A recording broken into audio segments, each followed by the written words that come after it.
It's day 451 of the Arukh HaShulchan Yomi. If you'd like to sponsor a coming year or more of the Arukh HaShulchan Yomi, please contact me directly. Very much appreciated. Today we're doing Simon Shin Aleph, Sif Samach Zayin, to Sif Ayin Dalit. Samach Zayin. Hakiteya, a person who was amputee, Shnikta Raglo, whose leg was cut off, and Yotzim Kav Shalom. They can't go out with his Kav. The Hainu, which is Shosamin Kamid Fusha Rego. You make a form of the remnant of the leg. Well, I guess that's not true. Make a form of the leg, of like an artificial leg. You carve into it a little bit.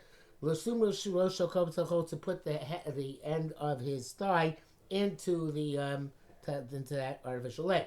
Beno says he doesn't do this to walk. It doesn't help him walk. He needs his crutch no matter what. But it's intended that he shouldn't look like he's missing a leg, but rather that he has a lame leg. Since it's not necessary for him to walk, also it's forbidden l'rashi because it is a burden which he's carrying. Taisa says not because it's a burden, but maybe it's going to fall off and then it'll come to carry it. Mishabur only brings down Tais's reason that it's he might come to carry it, not the reason that it's a burden. V'yesh meforshim those who say the hachtik yitab over nacher. They explain this amputee case in a different way. This is his thigh is bent backwards. Rosh Hashokim b'mokom harego, and at the top of the thigh, in the place of the leg, hoslo kava ros kamoshi yeshlo rego. He puts this this wooden piece, I guess, to show that he has a leg. So evidently, it's you being used more like something which actually helps you to walk. This the extension of his leg reaches the land and he walks on it. But when this artificial leg does not reach down to the ground, and for that he relies on some other support. This is also only in order to give him the form of a leg. Since it doesn't reach to the ground, so you're afraid it's going to fall off and you're going to come to carry it. So according to the first interpretation, since you're not really using it to walk on it, the fact that it gets to the ground doesn't do any good. It's still awesome. But Shulchan only brings on the first interpretation. Me and Neil and his daiti, whatever says I believe the gam il perishon, even according to the first interpretation, in dorech olah b'tov, if you can actually step with this artificial leg well, even though he can't go without the stick, but it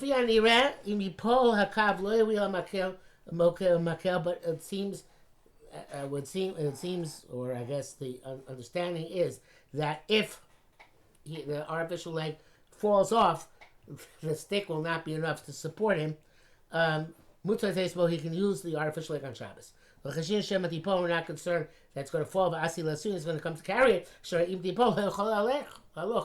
if it's going to fall, he won't be able to walk. So therefore, of course, he's going to put it back in place. And you cannot walk on his stumps at all. He sits on a chair. And he's when he needs to move, he relies on his hands. He puts his weight on his hands and on the stumps, and he pushes himself forward. And he makes like pads of leather or of wood, for the tops of his stumps, or his dangling legs. And when he puts his weight on his hands, and moves himself, he also leans a little bit on whatever legs he has. And you can't go out with this on Shabbos. The ID decluyim because since they are dangling and not always on the ground, something is going to fall off.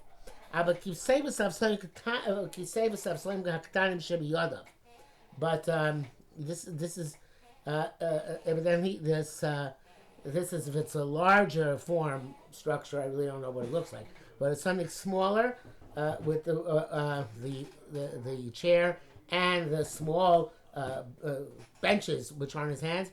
In front of which he leans on when he's pushing forward. He can go out with them. But and somebody who's amputee in both legs, and he walks on his actual stumps, and whether it's on his thighs or on his calves, and he makes supports, pads of leather for his thighs. Shabbos goes out of Shabbos. That's we're not considering might take them off. Obviously, this is for him. These are like shoes. Simulcast. Cuts Rabbi Rama Basif Design. V'chein mutar atzes min al shel eitz sheregel nichnas bo. You're allowed to go out in a shoe of wood, which the leg goes. Leka mechel sheipom, not considered might fall off. V'chein bepantanas.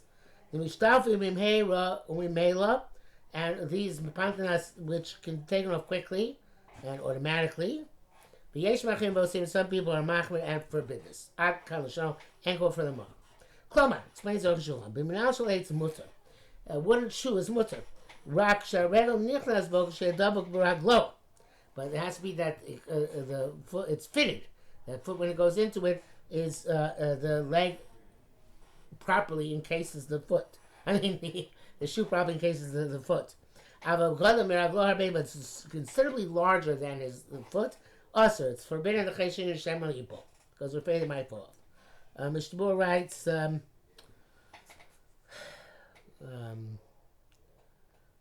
this is not real. Mr. brings down that sounds of Mr. Bohr as machmer. He does not consider wooden shoe a shoe even in terms of for Shabbos. I'm not sure why not. Seems to be for Ramban, but let's see if Arukh HaShulchan talks about that. Back to Arukh HaShulchan. Avopanatas, shem shel or, which are made of leather. Mutar, I feel him doing mishtafi meher. They're mutar even if they're made of leather and can come off quickly. Kem shem shel or, since they're made of leather, or mechubim, or at least they're covered with leather.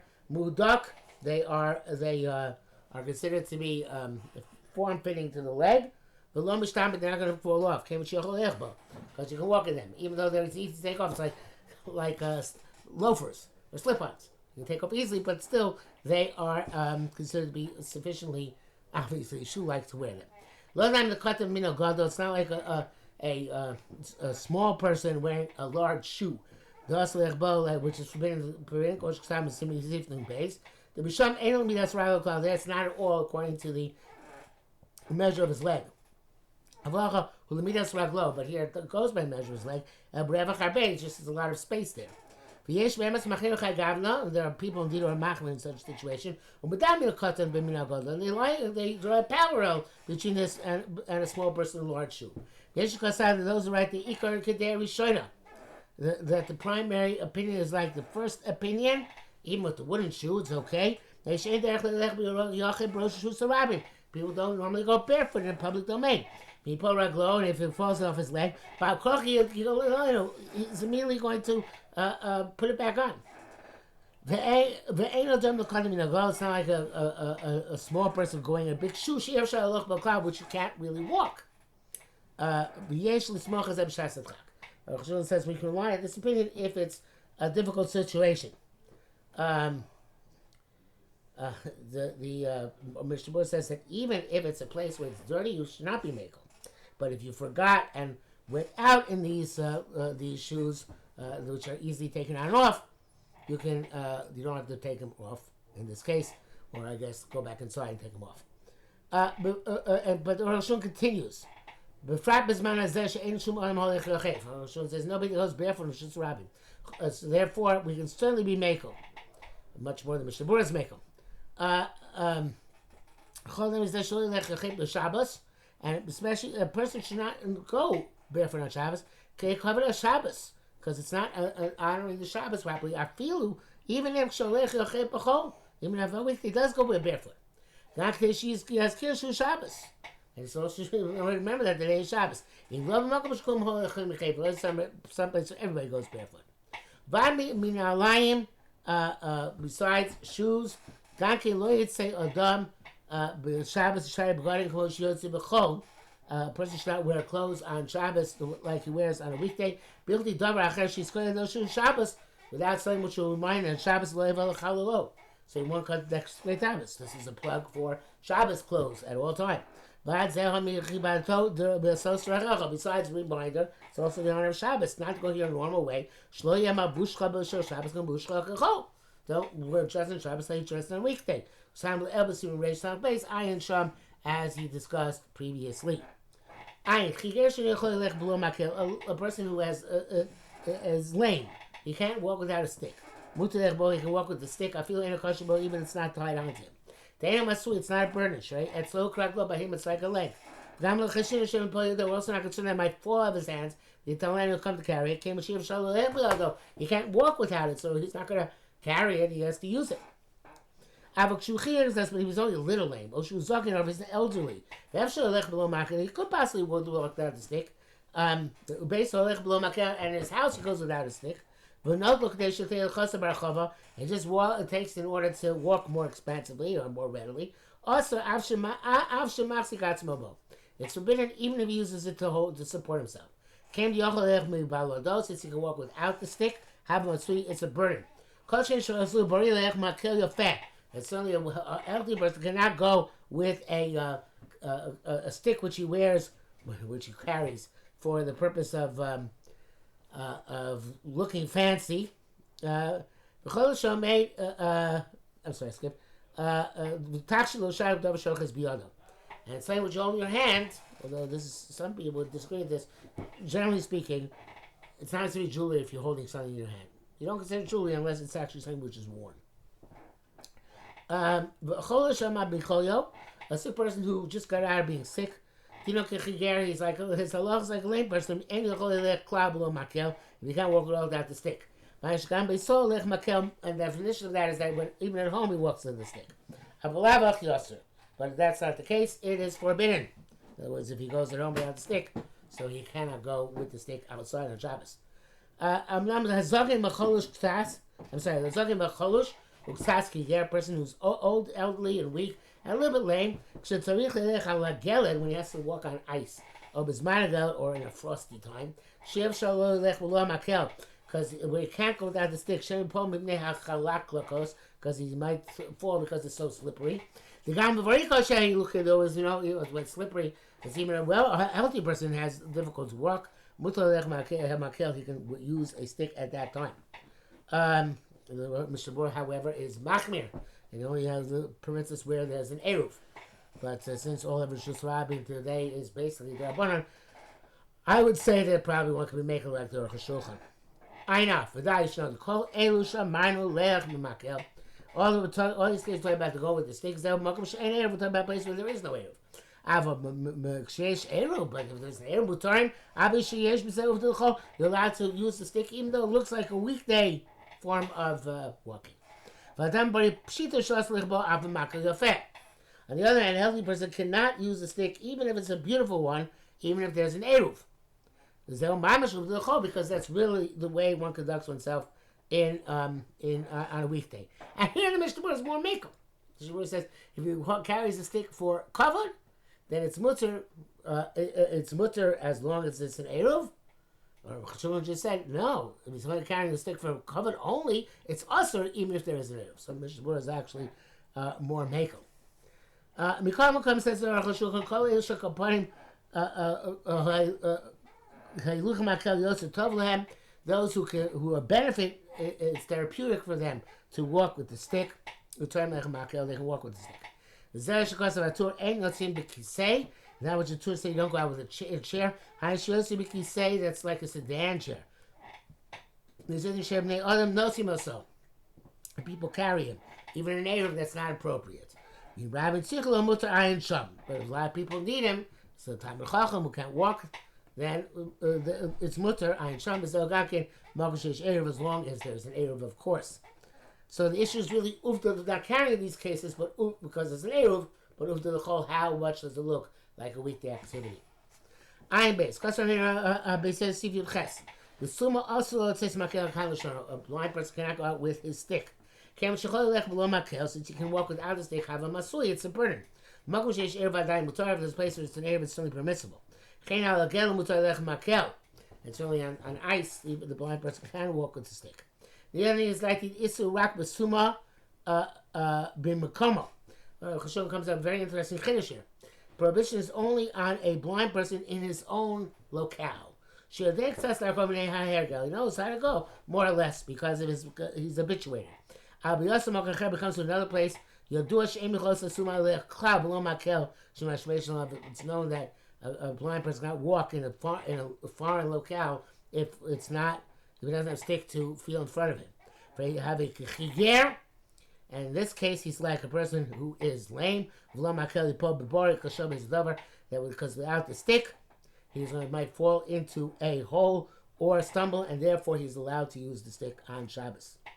Ayin Gibel, Misha Asur, somebody who has chains, Kvalim Baraglov, and he has these chains on his, somebody's a prisoner, and he has chains on his legs, he's going Kletzlach, Moshe Asur was not a kadmon like they used to in ancient times, Mutalech Ben, if you remember a chain gang, walk on them in Shabbos. Chains of Masui, it's not a burnish, it's so Quebec by him, it's his garment, Nebuch. Kaiming Chashash Shemi, Shebum Raglov. Also, no concern they might fall off his legs. The hemu documentate they are very clingy. They don't seem on kitamin. Vukamin chamor seemingly sunny.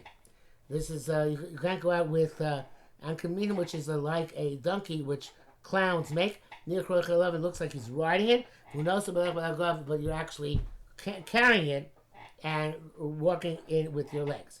Can't enyotzim biksharim. Also, you can't go out with knots.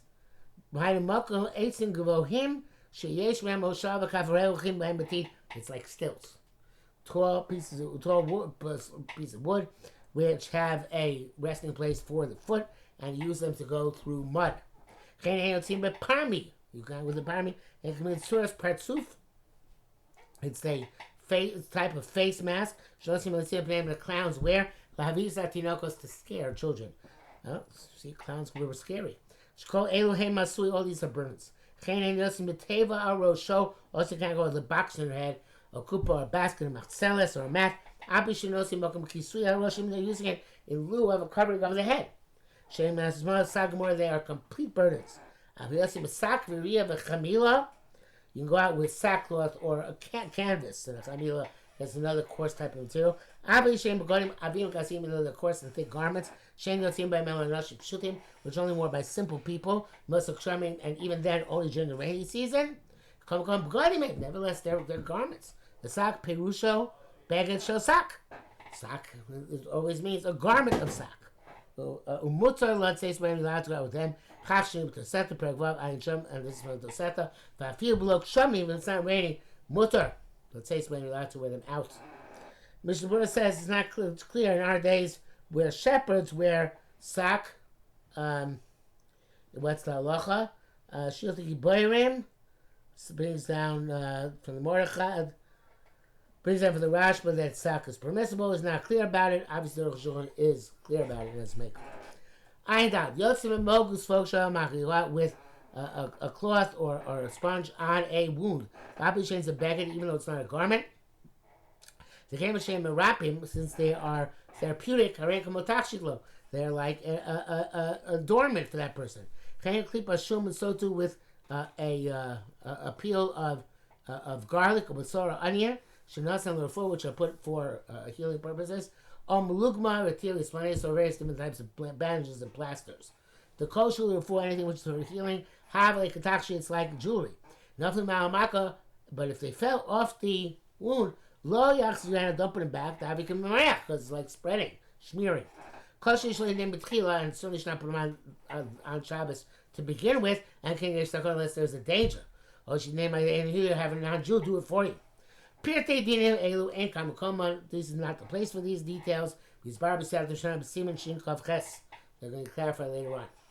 Mutzalo le'agodas aratia b'chutz. He can wrap the bandage, the plaster, with a string of mashicha or a cord, kadesh lo tipa milav, so it shouldn't fall off of him. And you can walk this way. And you can tie it and untie it. But to put on it a rope or cord because of adornment, not to hold the bandage close, also that's forbidden. They're not negated to the bandage. They're like a burden. But those which cords and ropes you need in order to bind it, so they're negated to the bandage. Mishnah says that this is specifically with a wrapping made of rags that people normally toss when they untie it. Therefore, it's not significant, and it is negated vis-a-vis the bandage, as opposed to a rope or a cord which is significant and not batel to the bandage. That would be awesome. Arukh HaShulchan doesn't make such a distinction. Okay, you can also have grasses, which you tie on, and you hang them for healing. Specifically where an expert has given them to you, and they're considered to be reliable. Or elsewhere they're reliable. But if not, also because it's not something which is clearly and definitely a refuah.